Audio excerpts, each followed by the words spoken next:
तो आइए इस वीडियो में आज हम लोग 12वीं क्लास मैथ में चैप्टर 9 अवकल समीकरण में प्रश्नावली 9.6 के क्वेश्चन नंबर 13, 14, 15, 16, 17, 18 और 19 को सॉल्व करते हैं।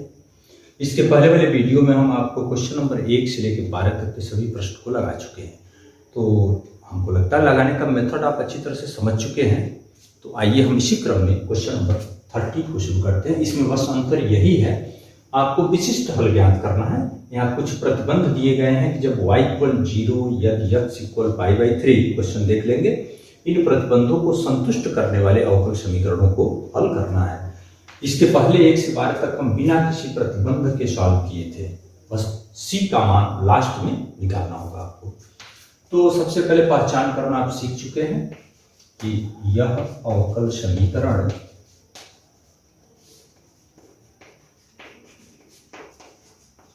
dy/dx प्लस py = q के रूप का है।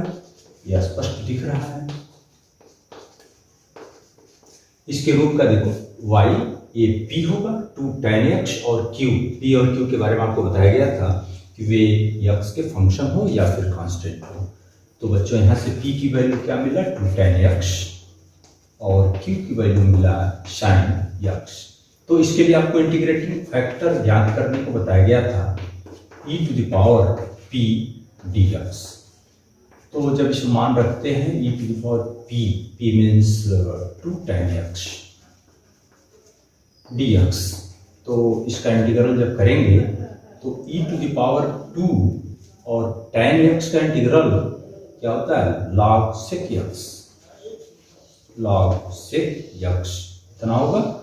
तो फिर इसको थोड़ा सा और सॉल्व करते हैं। अगर e⁻log sec² x भी लिख सकते हैं और e⁻sec² x लिखोगे log sec², तो इसको ओनली sec² x भी लिख सकते हैं। तो जब इंटीग्रेटिंग फैक्टर मिल गया, अतः सीधे सॉल्यूशन लिखने के लिए आपके पास फार्मूला है। अतः हल लिखते हैं क्या y × if equal integral q × if dx plus c। इसे मान फिलअप करना आपको y × if integrating factor sec² x equal integral q means sin x into यहाँ पर क्या है sec², इंटीग्रेटिंग फैक्टर क्या मिला है sec² x dx plus c।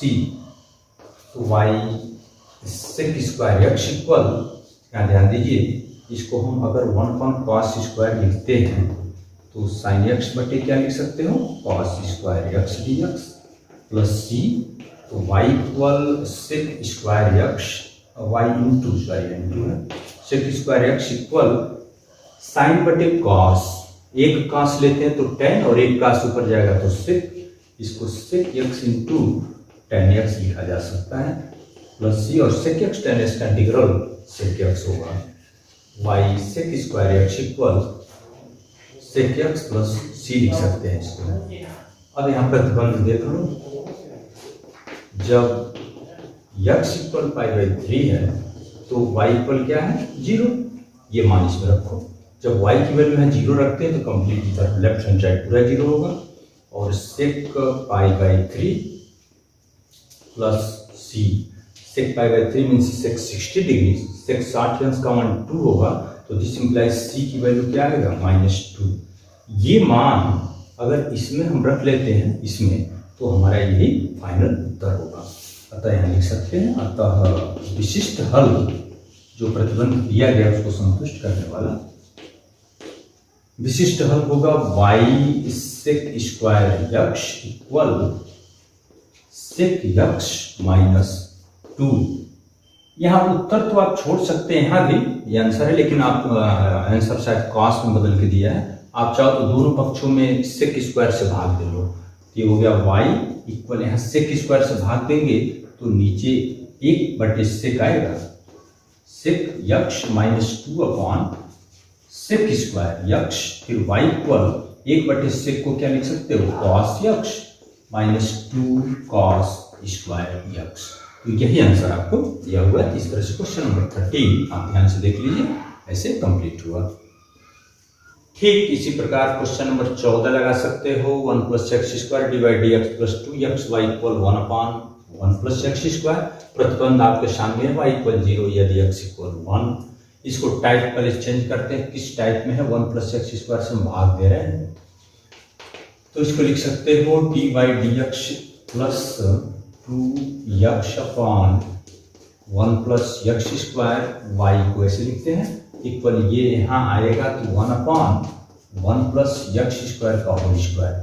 सीधे सीधे यहाँ दिख रहा है कि यह समीकरण dy dx + py = q के रूप का है।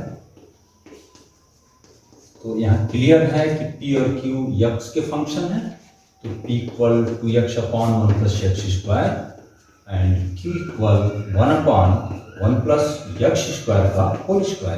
तो इसका इंटीग्रेटिंग फैक्टर क्या मिलता है, e⁻p dx, e⁻p, p means 2x/1 + x² dx। यहाँ बच्चों 1 + x² का सीधे डेरिवेटिव 2x है, इसलिए इसको आप क्या लिखेंगे, इसका इंटीग्रल log 1 + x²। तो फिर इसको आप केवल 1 + x² ही लिखेंगे, e पर पावर है। तो अब तो सीधे यहाँ से आपको सॉल्यूशन लिखना है। आप लिख सकते हैं, अतः हल क्या होगा, formula y × if integral q × if integrating factor dx + c। तो y × if क्या मिला, 1 + x²। यहाँ पे q का मान आप देख सकते हैं, ये है आपका 1/1 + x² और integrating factor 1 + x² dx + c। y 1 + x² equal, एक घात इससे ये कटेगा तो 1/1 + x² dx + c। ये क्या है, tan 1x। y 1 + x² equal tan 1x + c। यहाँ से इस प्रतिबंध को लेकर c का मान निकाल लेते हैं। तो क्या दिया है, जब x = 1 तो y = 0, ये मान पुट कर लो। y = 0 रखते हैं तो लेफ्ट साइड तो पूरा 0 हो गया। इधर क्या आ गया, tan 1 + c। तो दिस इंप्लाइज c इक्वल क्या, tan 1 का मतलब π/4, तो इधर भेजते हैं तो -π/4 हो गया। अतः हल, इसमें मान रख लेते हैं y 1 + x² equal tan 1x -π/4। तो इस प्रकार ये क्वेश्चन नंबर 14 आपका कंप्लीट हो गया, इसको नोट कीजिए। अब प्रश्न नंबर 15 देखें, dy dx - 3y cot x = sin 2x, y = 2 यदि x = π/2। इस प्रतिबंध के अनुसार इसको सॉल्व करना है। तो ये समीकरण सीधे सीधे मानक रूप में दिख रहा है, dy dx + py = q के रूप का है। तो जहां p इक्वल क्या, -3 cot x और q का मतलब क्या हो गया, sin 2x। तो तुरंत इंटीग्रेटिंग फैक्टर अगर ज्ञात करते हैं तो फार्मूला e⁻p dx, e⁻p, यहाँ -3 कांस्टेंट है, cot x dx, e⁻ cot x का इंटीग्रल क्या होता है, log sin x। ये 3 यहाँ पर है, इसको e⁻log sin x पर पावर -3 लिख सकते हैं। इससे फायदा ये होगा, इसका मान केवल sin x पर पावर -3 होगा, मीन्स 1/sin cube x। तो ये जब मिल गया तो अतः हल लिखने का मेथड आपको पता है, y × integrating factor q × integrating factor dx + c। ये मान अगर इसमें रखते हैं तो क्या होगा आपका, y × इंटीग्रेटिंग फैक्टर क्या है, 1/sin cube x। Okay, equal integral Q, Q means sine 2x, sine 2x into integrating factor 1 upon sine cube x dx plus C. तो हो गया y अपॉन ही लिखो साइन क्यूब x इक्वल, यहां ध्यान देंगे इसको लिखते हैं 2 sine x into cos x upon sine cube x dx plus C. तो y upon sine cube x equal, यहां ध्यान दो, दो को बाहर करते हैं, एक साइन से एक साइन कैंसिल होगा, तो एक साइन को फिर ऊपर करते हैं तो क्या लिखेंगे कोसेक x, और एक साइन इसके बटे आएगा तो क्या होगा cot x dx plus C. अब इसका इंटीग्रल तो बन गया sine cube x equal to cosec x, cot x का इंटीग्रल क्या होता है minus cosec x plus C. तो अब इस प्रतिबंध को रखते हैं, जब x इक्वल पाई बाई 2 तो y इक्वल टू, मान रख लो यहाँ 2 साइन पाई बाई 2 का मान 1, साइन पाई बाई 2 क्या होगा 1 होगा तो बस 2 ही होगा, माइनस 2 कोसेक पाई बाई 2 क्या होगा 1 तो माइनस 2 प्लस सी।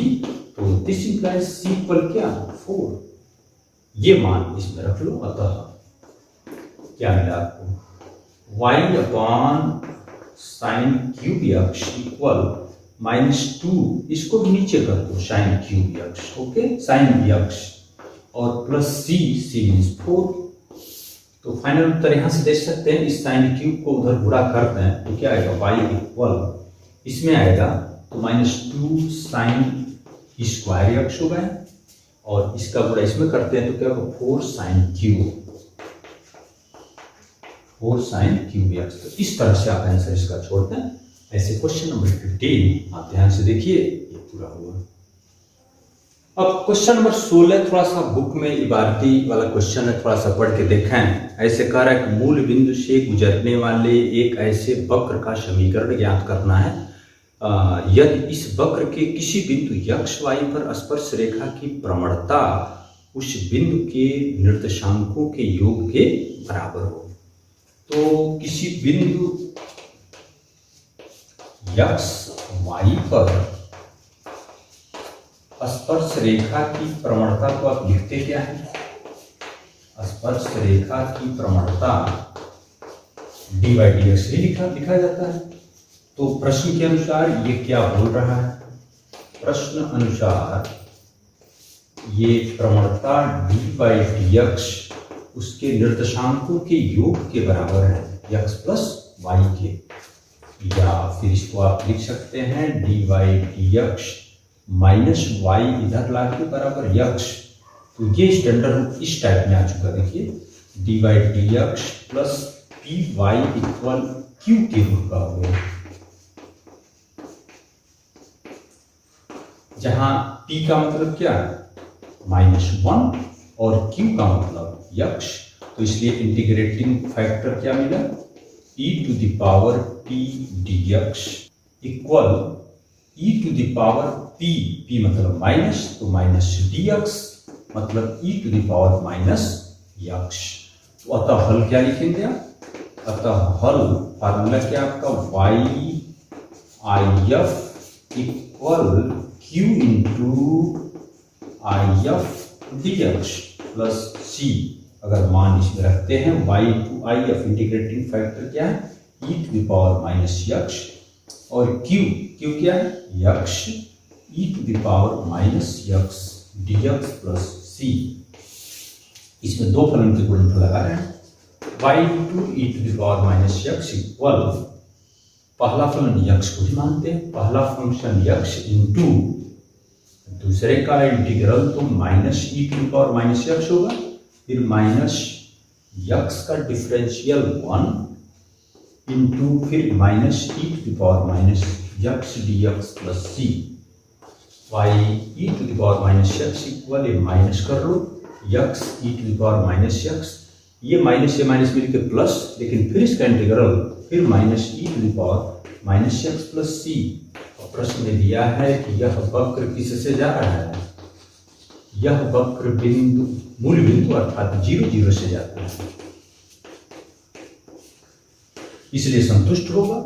तो जब y के जगह पे 0 रखते हैं तो एक पूरा 0 होगा, इधर x भी 0 है तो ये भी 0 हो गया, लेकिन यहाँ -e⁻0 होगा प्लस c, किसी निश्चित संख्या पे 0 घातांक 1 होगा तो 1 ये इधर आएगा तो c इक्वल क्या हो गया 1। अतः वक्र का समीकरण में इस डिफरेंशियल इक्वेशन का सॉल्यूशन, ये c की वैल्यू आप इसी में पुट कर लो, इसलिए y(e⁻x) इक्वल -e⁻x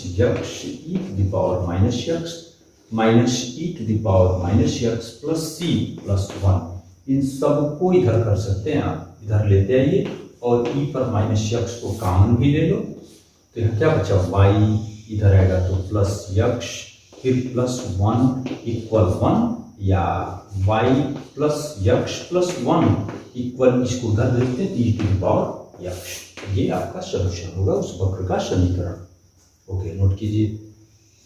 अब क्वेश्चन नंबर 70 देखते हैं, थोड़ा सा बुक में देख लें क्या दिया हुआ है। ऐसे पूछ रहा है कि बिंदु 0 2 से गुजरने वाले उस वक्र का समीकरण ज्ञात करना आपको, कि किसी वक्र के किसी बिंदु x y इस तरह से हो, उसके निर्देशांकों का योग उस बिंदु पर खींची गई स्पर्श रेखा की प्रवणता से 5 अधिक हो। ऐसे क्वेश्चन में देख सकते हैं आप। तो इसमें अगर हम बिंदु x y पर स्पर्श रेखा की प्रवणता को तो dy/dx लिखते ही हैं। अब प्रश्न क्या बोल रहा है, प्रश्न के अनुसार इस निर्देशांकों का योगफल इस पॉइंट पर जो प्रवणता है उस प्रवणता के परिमाण से 5 अधिक है, +5 ऐसे। अब इसको हम मानक रूप में बना लेते हैं ताकि इसको सॉल्व कर सकें। तो मानक रूप बनाने के लिए काम हम ये कर रहे हैं, 5 को इधर करते हैं, x -5 लिख सकते हैं, और इस y को इधर कर लेते हैं dy/dx -y, या इसका मतलब तो यही हुआ कि dy/dx -y इक्वल x -5। अब ये इक्वेशन ध्यान दीजिए, dy/dx plus py equal q के रूप का हो चुका। क्यों? क्योंकि p और q को देख सकते हैं कि p -1 है, q x -5 है, या तो कांस्टेंट या x के फंक्शन होने चाहिए। तो p का मान -1 और q का मान x -5, तो तुरंत integrating factor e⁻p dx, e⁻p माने -1 dx e⁻−x। अतः सॉल्यूशन क्या मिल रहा है, y(i)f इक्वल फार्मूला है q × i(f) dx plus c, y integrating factor e⁻−x q x -5 और integrating factor e⁻−x dx plus c। इसको दो फलन के गुणनफल से सॉल्व कर लेते हैं। पहला फंक्शन x -5, इसका इंटीग्रल -e⁻−x,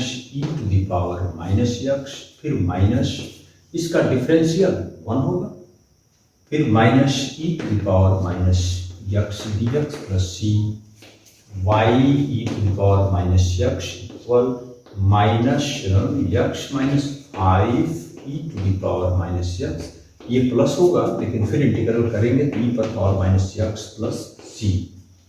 अब प्रश्न में दिया है कि यह वक्र बिंदु क्या दिया बुक में, तो 0 2 से जाता है, तो संतुष्ट कराइए। y के जगह पर क्या रखना होगा 2, और e⁻x मतलब 0, -x 0 हो गया तो ये +5 फिर 0 -e⁻0 प्लस c, तो e पर 0 का मतलब 1 2 इक्वल ये भी 1 5 -1 4 प्लस c, तो दिस इम्प्लाइज सी मीन्स -2। तो अब ये सी का मान हम इसमें पुट करके अपना फाइनल उत्तर देते हैं। अतः देखिए यहाँ y e to the power -x equal -x -5 e to the power -x e to the power -x c -2। इसमें बच्चों एक काम करते हैं, हम e to the power -x से पूरे भाग दे देते हैं। चलो तो क्या बचा, -x -5, ये भी कैंसिल है, ये -1 और ये -2 भाग देंगे तो e to the power +x भी लिख सकते हैं।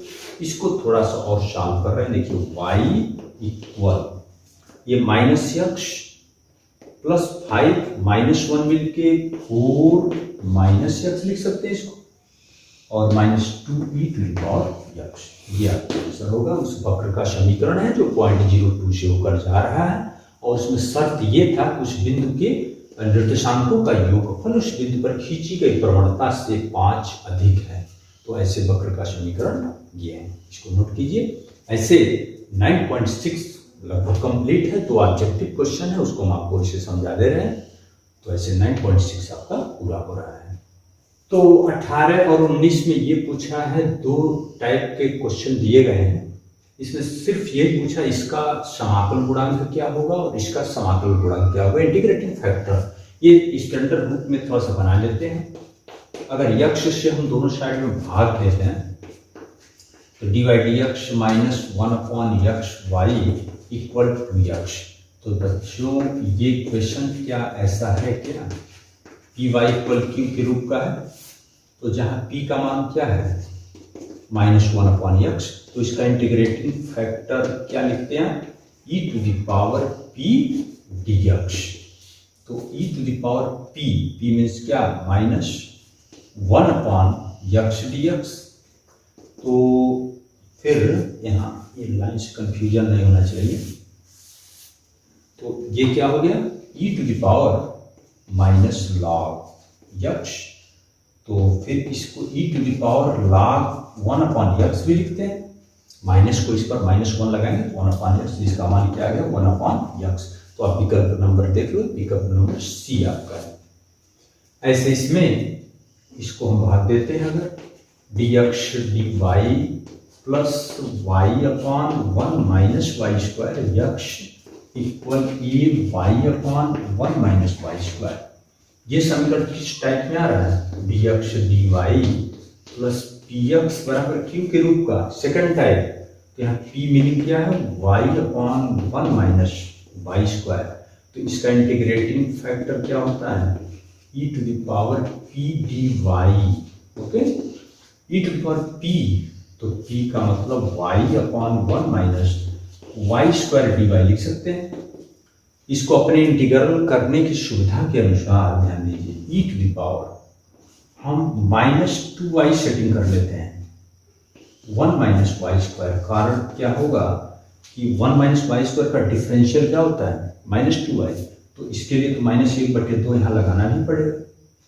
तो इसका इंटीग्रल हो गया e पर -1/2 log 1 -y²। अगर इसको इस पर हम करते हैं तो e to the power log 1 -y² का क्या -1/2। थोड़ा सा यहां देखते हैं, इसका मान क्या आएगा, इक्वल e पर पावर log है तो उसको हटा सकते हैं, 1 -y² पर -1/2 आ रहा है यहाँ से, तो ये √1/√। ओके, नीचे कर दो 1/√1 -y²। ठीक है, ऐसा कोई विकल्प डी, ये विकल्प डी आपका आंसर सही होगा। ओके, तो इस तरह से आप देख सकते हैं अच्छी तरह से। ऐसे क्वेश्चन नंबर 18 और 19 पूरा हुआ, और ऐसे एक्सरसाइज 9.6 भी कंप्लीट हुआ।